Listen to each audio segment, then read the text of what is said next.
তুমি কি প্রত্যেকদিন কলেজে যাও? কলেজ থেকে বাড়ি ফিরতে বিকেল হয়ে যাচ্ছে, পড়াশোনার একেবারে টাইম পাচ্ছ না, বুঝতেই পারছো না কখন পড়াশোনা করবে।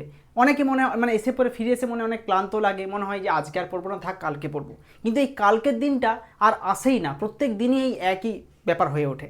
কাজেই এই সমস্যাটা কি তোমার জীবনে রয়েছে বা তুমি পড়েছো? তাহলে আজকের এই ভিডিওটি অবশ্যই তোমার জন্য। আজকের এই ভিডিওতে আমি আলোচনা করব যে একজন স্টুডেন্ট হিসাবে তোমরা যে কোনো সেমিস্টারে পড়ছো না কেন, কলেজ থেকে ফিরে তুমি ক্লান্ত হয়ে যাচ্ছ, তুমি ঠিকমতো পড়াশোনা করতে পারছো না, মনে হচ্ছে কাল পড়বো। তাহলে কিভাবে সুন্দরভাবে বাস্তবসম্মত উপায়ে কিভাবে পড়াশোনাকে ম্যানেজ করবে, আমি সেই জিনিসগুলোই আজকের ভিডিওতে আলোচনা করব। নমস্কার, আমি প্রণব চৌধুরী, তোমরা দেখছো geography with Pranab YouTube channel, যেখানে তুমি ভূগোলের বিভিন্ন ধরনের ক্লাস পাবে।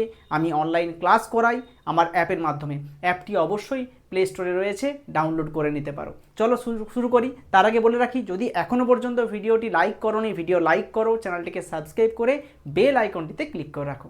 দেখে নাও তাহলে কোন কোন বাস্তবসম্মত উপায়গুলি তোমাকে অনুসরণ করতে হবে। নাম্বার ওয়ান, যেটা হচ্ছে ক্লাসকে গুরুত্ব দেওয়া। অনেকে কিন্তু ক্লাসকে একেবারে গুরুত্ব দাও না, যার জন্য এই সমস্যাটা আরও বেশি হয়ে যায়। কারণ ক্লাস বলতে এখানে কলেজের ক্লাস প্লাস তুমি যেখানে টিউশন পড়ছো, সেই দুটো ক্লাসকে অবশ্যই গুরুত্ব দিতে হবে।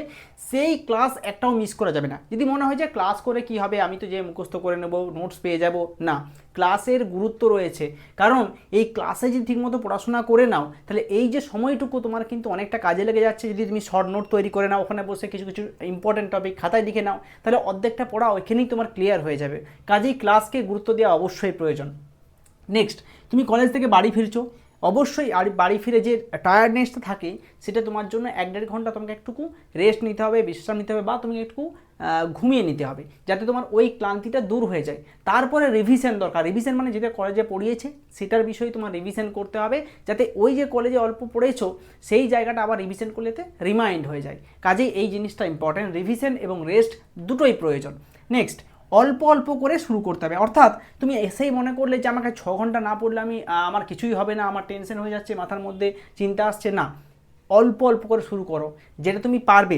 আমার মনে হয় যদি কলেজ তোমরা বিকেল থেকেও ফিরে যাও, তাহলে তুমি যদি 7টা থেকে 9টা, মানে 9টা থেকে 11টা, এরকম 3-4 ঘন্টা টাইম পড়ে নিতে পারো রাত্রের মধ্যে, তাহলে তুমি ইজিলি একটা জায়গায় পৌঁছে যাবে। কিন্তু যদি মনে করো না আমাকে 6 ঘন্টা টানা পড়তে হবে, নাহলে হবে না, এরকম কথা একদম পা দিয়ে না। মিনিমাম চেষ্টা করো অল্প অল্প করে শুরু করার, যাতে শুরুটা হয়, অ্যাটলিস্ট পড়াশোনাটা থাকে তোমার মধ্যে। এমনটা নয় টায়ার্ড হয়ে একবারে ঘুমিয়ে গেলে আর উঠলেই না, এরকম করা চলবে না। অ্যালার্ম সেট করে তোমাকে ওই ব্যাপারটা শরীরকে বোঝাতে হবে, শরীরও সেই বিষয়ে সায় দেবে, কিন্তু সেটার জন্য একটু সময়ের সাপেক্ষ, সেই জন্য একটু সময় লাগতে পারে। আচ্ছা, নেক্সট হচ্ছে মোবাইল ব্যবহারে নিয়ন্ত্রণ করা। অনেকে দেখেছি কলেজ থেকে ফিরলে মোবাইল নিয়ে বসে গেলে ব্যাস, এই 1-1.5 ঘন্টা 2 ঘন্টা তুমি রেস্টের জায়গায় মোবাইলকে সময় দিচ্ছ।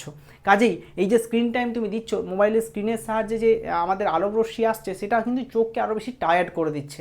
কাজেই পরবর্তীকালে বই পড়ার ইচ্ছাটা একেবারে চলে যাচ্ছে। কাজেই কলেজ থেকে ফিরে মোবাইলটি ব্যবহার দয়া করে না করে, মোবাইলটিকে চার্জে বসিয়ে বা সুইচ অফ করে রেখে দিয়ে তুমি একটু পড়াশোনার দিকে মন দিতে পারো।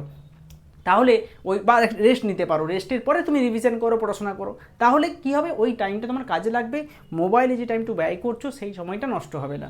পরবর্তী ছোটো ছোটো লক্ষ্য ঠিক করো। অনেকে ঠিক করে কি বলো তো, যে একেবারে আমি পুরো চ্যাপ্টার রিভাইজ করে নেবো, একবারে পুরো চ্যাপ্টারটা পড়ে নেবো না।